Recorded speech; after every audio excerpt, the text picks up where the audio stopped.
Good afternoon. Today I'll be presenting on the Eurozone crisis. Okay, the Eurozone crisis is a period of time in which several European countries face the collapse of financial institutions, high government debt, and rapidly rising bond yield.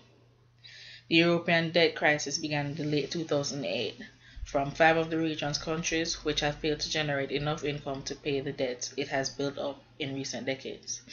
Countries involved were the PIGS, which is Portugal, Italy, Ireland, Greece, and Spain. Causes of the Eurozone crisis.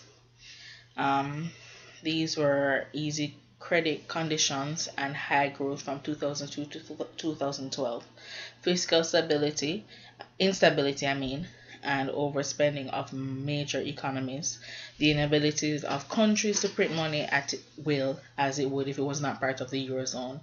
Um, Response of high interest rates to economies in trouble due to risk of default, which in turn increases risk of default even more, and having one currency and monetary policy that is not localized based on the needs of the individual countries. In other terms, it was basically centralized and it didn't benefit the countries that were on different economic levels. Okay, a little background. Here's a little history about the Eurozone.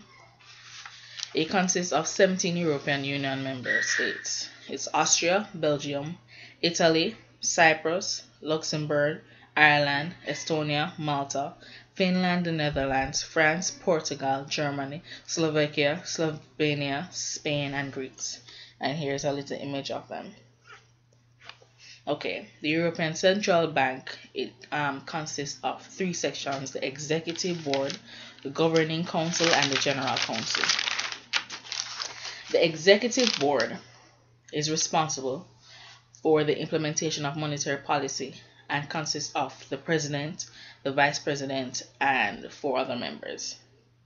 The Governing Council includes 6 members of the Executive Board, along with governors of the National Central Bank of the Eurozone, and they are responsible for the formulation of monetary policies and is the main decision-making body for the region. Then lastly, the General Council. It consists of the President and the Vice President and the members of the National Central Bank. And they are responsible for the transitional issues of Euro adoption. For example, it is responsible for the fixing of the currency rate being replaced by the euro. Okay. How it began. The euro currency was established in 1999. Then in 2001, Greece finally adopted the euro as its dollar when it finally met the necessary criteria. 2002, they implemented notes and coins into the currency, the euro currency. Then in 2008, Malta and Cyprus joined the Eurozone behind Slovenia, which came in 2007.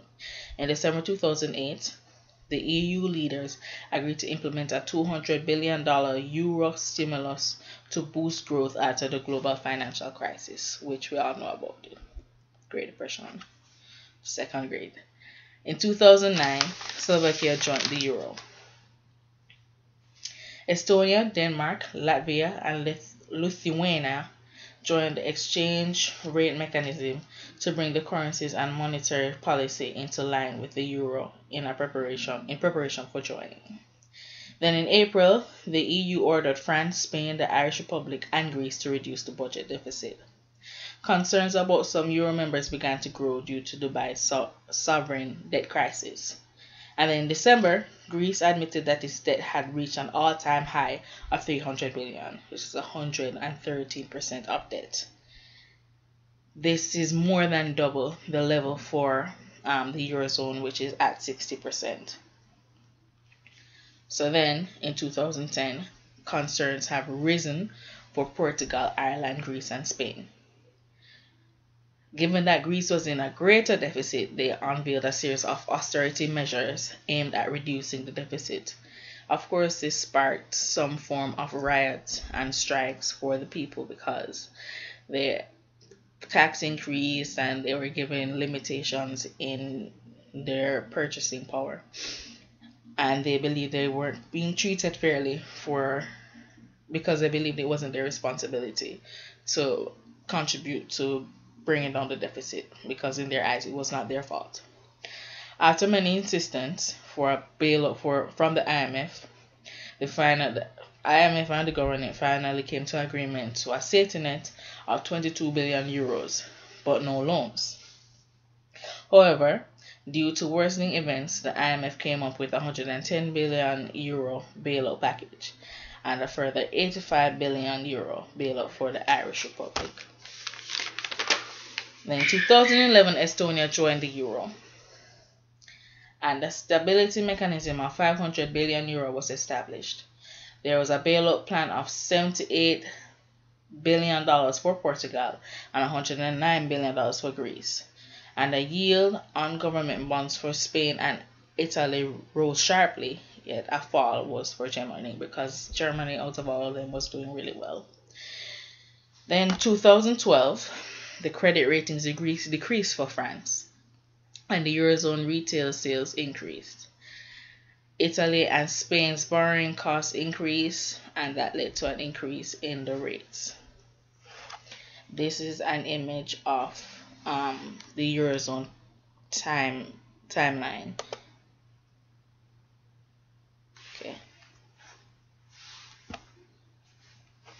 Okay, what happened after the crisis? This is an image.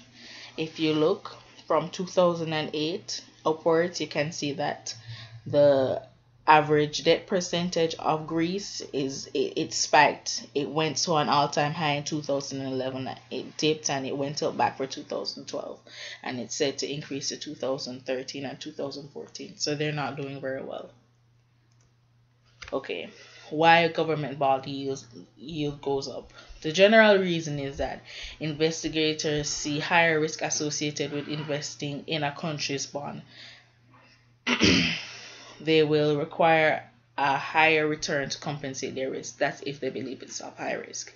In the case of Italy, Spain, Portugal, and Greece, and Ireland, that is the case. The rates went up because investors felt like there was a greater risk in the countries defaulting. These countries were borrowing more money because they needed to pay off their debt. The government bond yields were increasing as more and more countries came closer to needing a bailout. In addition, the euro was declining in value simultaneously. And as seen in the previous graph and stated before, Greece was in a greater deficit, signifying greater instability and financial trouble. I believe this is led to somewhat of a chain reaction, because my theory is Greece failed to fully recover from the first financial crisis due to lack of fiscal policies. This led to slow growth, which meant that the tax revenues had slowed, bringing less money into the country. This led to heightened government bond yields that Greece would have to pay back, increasing the deficit. This occurrence led to investors believing that the neighboring countries were also at risk, therefore the bond yield had also increased in their countries. And then in the end, the government felt as if they needed to intervene in an attempt to gain faith from the investors, but it didn't do much. It already went bad. Then the crisis effect on financial markets. Financial markets increase bond yields in other heavily indebted countries to anticipate future economic problems, because the world is basically seen as a marketplace. They believe that what happens on a major market will affect basically positively correlated with what happens on another part of the world.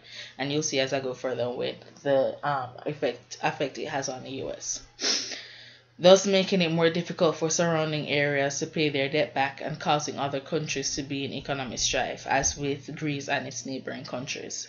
A general loss of investor confidence is a tipping point for effects on financial markets. Plan to solve the crisis. The ECB solution. Actions taken to solve the problem. A succession of bailout across European troubled economies, specifically the PIGS. And I told you the PIGS was Portugal, Italy, Ireland, Greece, and Spain. The Eurozone countries also created the European Financial Stability Facility to be a lender of last resort for countries in distress, as the case with Portugal, and I think it was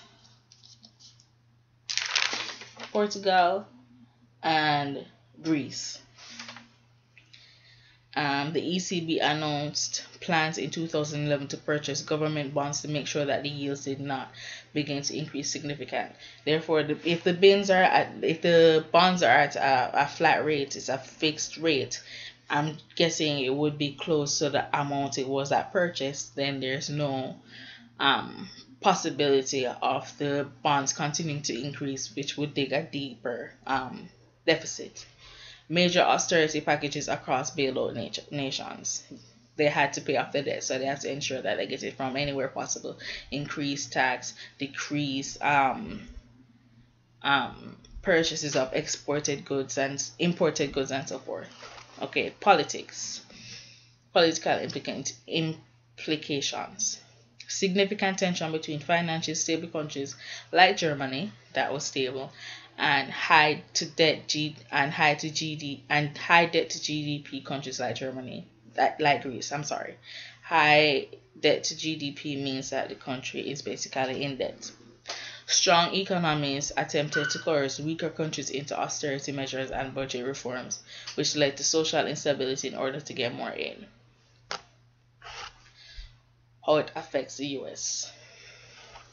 The modern world economy is more interconnected than it has ever been. Almost anything has an impact on the American economy, which I stated before. Now, the EU GDP is 16.4 trillion, which is slightly above the US GDP of 15.6 trillion, and they are major trading partners. Europe is China's largest import partner, with them being 17.3% of all imports into the EU. China is one of the world's largest and fastest growing economies. A recession in China, not saying it has happened, but a recession in China due to a decrease in imports in Europe may cause a worldwide recession and end up pulling the US with it, because the world is seen as one global market. A major recession in other world economies will lead to a devaluation of major currencies in relation to the dollar, which would harm American exports and global competitiveness. This is the end of my presentation on the Eurozone crisis.